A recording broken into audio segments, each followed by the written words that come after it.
ये कार्यक्रम सत्य घटनाओं से प्रेरित है।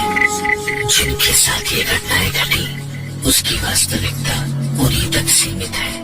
भूत प्रेतों और अपसामान्य विषयों के होने पर चैनल कोई दावा नहीं करता और न ही प्रोत्साहन करता है। बस एक दावा करता है और वो है डर।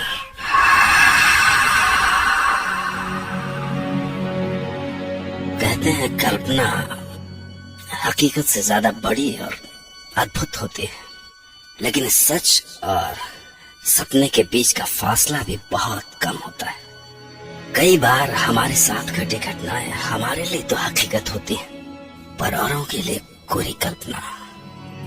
मैं डॉक्टर नागर, पेशे से मनोवैज्ञानिक और पैशन से ह्यूमन माइंड का फैन, हर रात आपके पास लेकर आऊंगा मुझसे मिले कुछ लोगों की आप बीती, कुछ घटनाएं, कुछ किस्से जिन्हें सुन के आप भी सोचने लगेंगे कि क्या वो सच था। क्या वो सच था? आज हम सुनेंगे मुंबई से अनुज जोशी की कहानी। अनुज जो भूत प्रेतों की बातों पर विश्वास नहीं करते थे। वो रात थी 16 दिसंबर 2007 की। मैं मुंबई पुणे एक्सप्रेसवे पर तकरीबन 100 के ऊपर की स्पीड से मुंबई वापस आ रहा था। बारिश में गाड़ी तेज चलाने का मजा ही कुछ और है। पर मेरी लाइफ में आगे क्या होने वाला था मुझे उसका बिल्कुल भी अंदाजा नहीं था। मैं मस्त बारिश को चीरता हुआ गाड़ी दौड़ा रहा था कि अचानक मेरा ध्यान पेट्रोल इंडिकेटर पर गया एंड आई रियलाइज कि पेट्रोल लगभग खत्म हो चुका। एज एक्सपेक्टेड अगले 10 सेकंड में ही गाड़ी बंद पड़ गई। Oh hell, the only way out was डब्बा लेकर पेट्रोल पंप तक जाओ और वापस आओ। तेज बारिश और 5 किलोमीटर का वॉक। खैर डब्बा लेकर बाहर बारिश में निकला।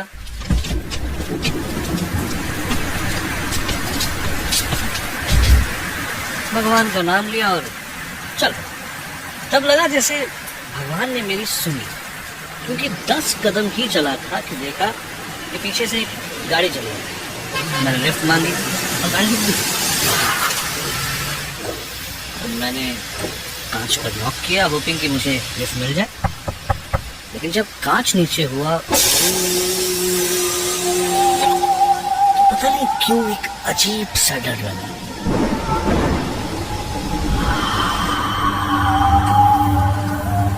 अंदर झांक के देखा तो सिर्फ एक बूढ़ा आदमी गाड़ी चला रहा था। नीला सूट, नीली हैट और बड़ी बड़ी आंखें। हेलो, मैंने कहा। वो आदमी मेरी तरफ मुड़ा और मुस्कुराया, लेकिन वो मुस्कान बहुत अजीब सी थी, ऑलमोस्ट क्रीपी। और तब उसने अपना मुंह खोला और उस आदमी की आवाज सुनकर ऐसा लगा मानो किसी ने मेरी पीठ पर बर्फ डाल दिया। उसने कहा, हेलो। सच एक बार मन में आया कि तुरंत यहाँ से भाग जाऊं, पर मैंने अपने आप को संभाला और कहा, सर लिफ्ट मिलेगी, मुझे आगे 5 किलोमीटर तक जाना है पेट्रोल पंप तक। उस आदमी ने अपनी उसी ही पतली और अजीब सी आवाज में जवाब दिया,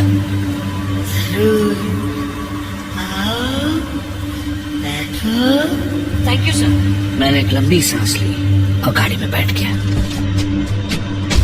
कई बार कैसे होता है ना, वो कुछ करते ही मन से आवाज आती है कि गलत किया बॉस, गलत किया। बस वैसी ही आवाज मेरे मन में आ रही थी। मैंने फाइनली कहा, हेलो सर, मेरा नाम अनुज है।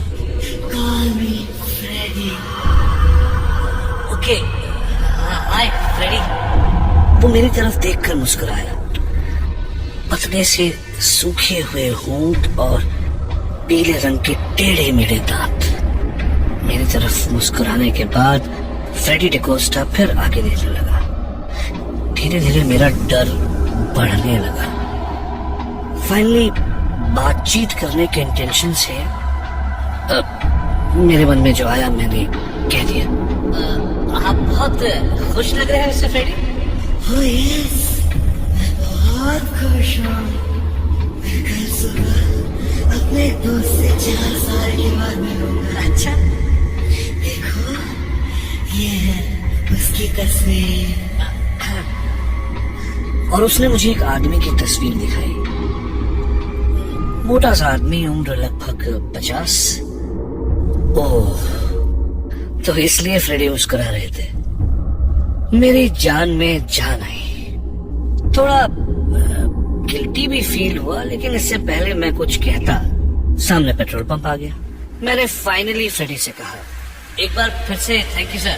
ओह sorry Freddy. That is all right. अगर तुम्हें कभी भी मुझसे बात करनी हो तो you can call me. और मेरे हाँ या ना कहने से पहले ही उसने अपनी जेब से कुछ कागजों का बंडल निकाला।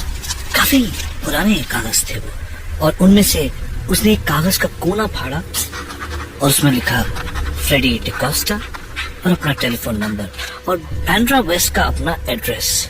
मुझे कागज दे दिया। मैं जैसे ही उतरा, उसने अपनी उसी डरावनी आवाज में कहा, फिर मिलेंगे।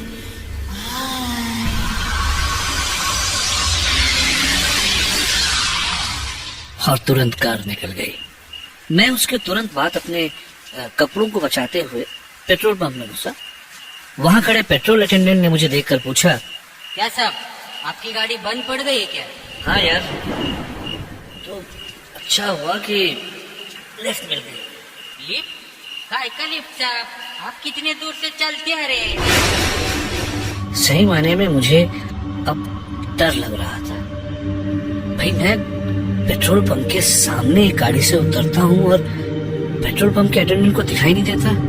ये बात बहुत अजीब थी। मैं जैसे तैसे अपनी गाड़ी तक पहुंचा और गाड़ी चलाते हुए फाइनली घर आ गया। अगले दिन सुबह उठकर ऐसा लगा मानो कि सब कुछ सपना था। लेकिन मॉर्निंग न्यूज में कुछ देखा तो सब कुछ याद आ गया। एक प्लेन क्रैश की न्यूज टीवी पर आ रही थी। मरने वालों की फोटोग्राफ्स दिखाई जा रही थी और उसमें से एक मरने वाली की तस्वीर थी। मैं तुरंत पहचान गया उसे। मुझे बहुत बुरा लगा। अरे, ये आदमी तो वही है जिससे फ्रेडी डिकोस्टा 4 साल बाद मिलने वाला था। मैंने तुरंत वो कागज ढूंढा और उस नंबर पर कॉल किया। एक औरत ने फोन उठाया और मैंने कहा कि फ्रेडी डिकोस्टा से बात कर सकता हूँ। तो उस औरत ने गुस्से में कहा, What nonsense? क्या मजाक है ये? और फोन रख दिया। मुझे बड़ा अजीब लगा। मैंने फिर से कॉल लगाया। हेलो, अपनी मालकिन या मालिक को फोन दीजिए। और ये कोई बात करने का तरीका है? सामने से औरत ने मुझसे भी ज्यादा गुस्से में कहा, Do you know? आप मेरे हस्बैंड फ्रेडी डिकोस्टा के बारे में बात कर रहे हैं, जिन्हें मरे 4 साल हो चुके हैं। मुझे अचानक ऐसे लगा जैसे मैं अपनी सीट के अंदर ही धंसता जा रहा हूँ। कुछ समझ नहीं आया। गला सूख गया। कल रात जो मुझे मिला, कहीं वो फ्रेडी का। अब सिर्फ एक ही चारा बाकी था कि मैं उसकी बीवी से जाकर मिलूं।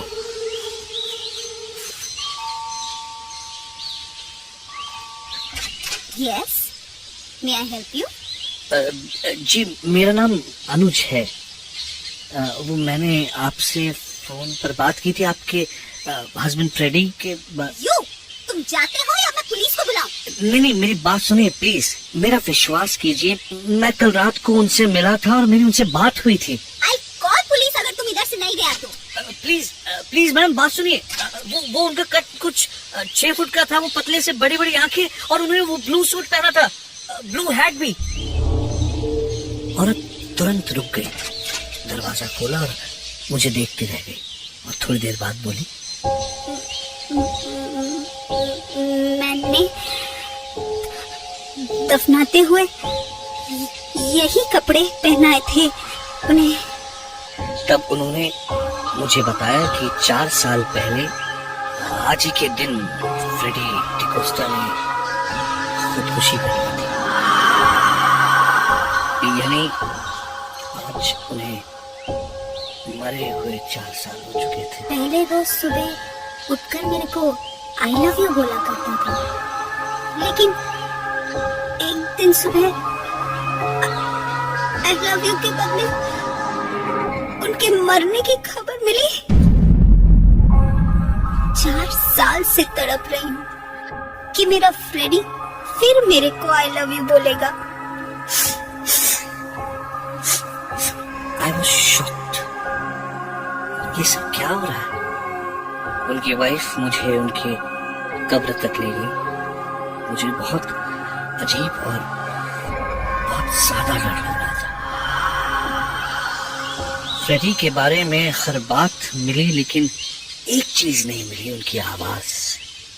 उनकी वाइफ ने कहा कि हाँ, उनकी आवाज तो मैंने कहा एकदम अजीब सी, पतली सी और फटी हुई सी आवाज थी, राइट?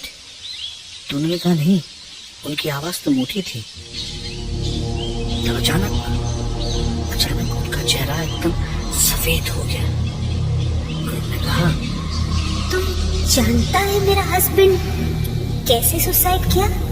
अपने गले पे गोली चलाकर। इसीलिए उनकी आवाज। मेरे चक्कर पड़ते जा रहे थे। तब अचानक उनकी वाइफ ने मुझसे पूछा, पर आपको ये नंबर कैसे मिला?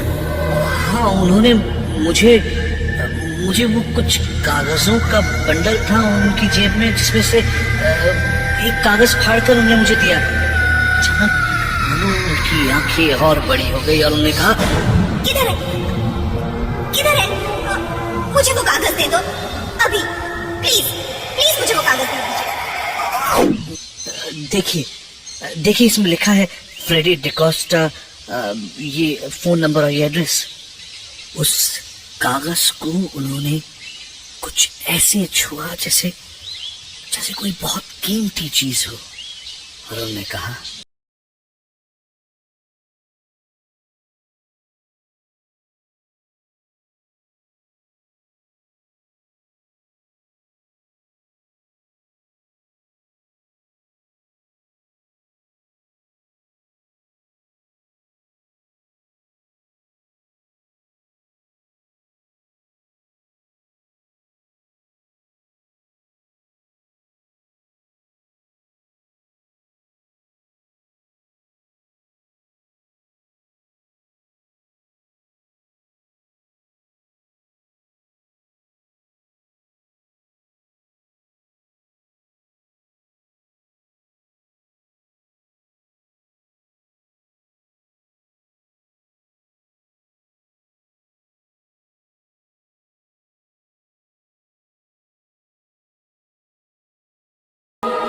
अलग लग रही थी। मैंने कहा, आपसे वो कह रहे हैं कि